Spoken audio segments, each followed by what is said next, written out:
I'm Teisha Bader with the JBS News Update for Tuesday, November the 24th, 2015. U.S. Secretary of State John Kerry arrived in Israel today. The visit is Kerry's first in Israel in over a year. It is an effort on the Secretary of State's part to calm the violence. Kerry was welcomed by Israeli Prime Minister Benjamin Netanyahu, who told him that there can be no peace amidst the current onslaught of terror. Netanyahu said that religious incitement on the part of the Palestinians was to blame, including participation by the Palestinian Authority. Kerry reiterated the U.S.'s condemnation of the recent deadly terror attacks and that there is no justification for it.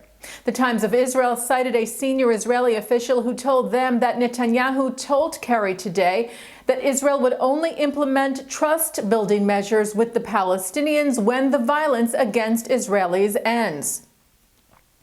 Kerry also met with Israeli President Reuven Rivlin and told him that we all have a responsibility to condemn that violence, to make it clear that no frustration, no politics, no ideology, no emotion justifies taking innocent lives.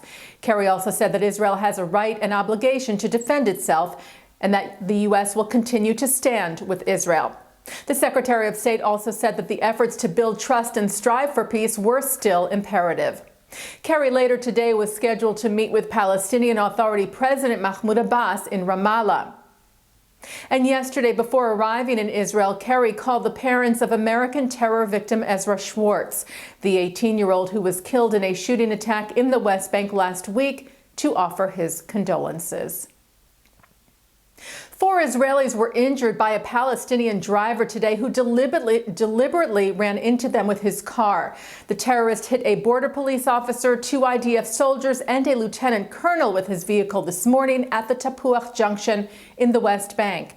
The 4 victims were lightly to moderately wounded and taken to Rabin Medical Center in Petah Tikva.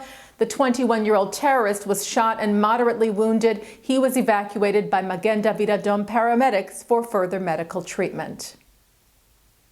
IDF Corporal Ziv Mizrahi was laid to rest today.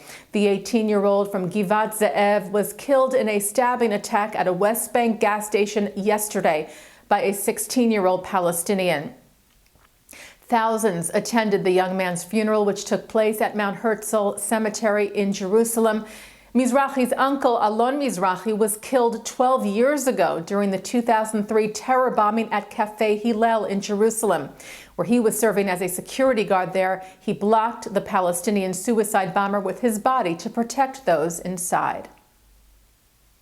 An Israeli woman was lightly injured when the car she was driving in was hit by stones in the West Bank this afternoon. According to Israeli news site 0404, the incident took place between Gvaot and the Etzion settlement block south of Jerusalem.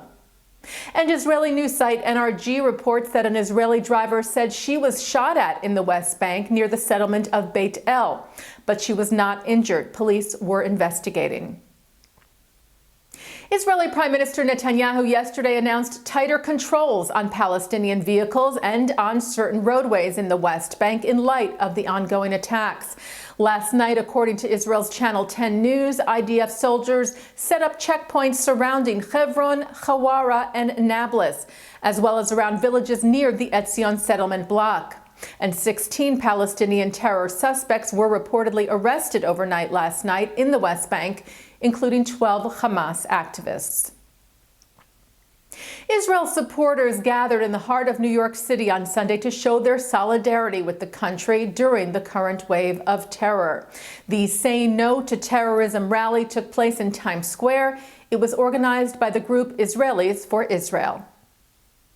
And taking a look now at our programming for tonight, Tuesday, November the 24th, more of JBS's coverage of the Jewish Federations of North America's 2015 General Assembly from Washington, beginning from 7 to 9 tonight with Prime Minister Netanyahu's address to the gathering, as well as remarks from former Canadian Minister of Foreign Affairs John Baird and White House Chief of Staff Dennis McDonough.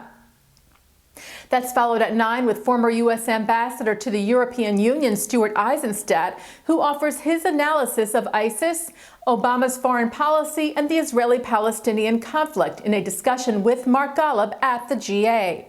And at 10, a panel discussion entitled Hitting Rock Bottom, Where Now for Israel and Palestine, with David Makovsky of the Washington Institute, Ilan Goldenberg of the Center for a New American Security, and Laura Blumenfeld of the Philip Merrill Center for Strategic Studies.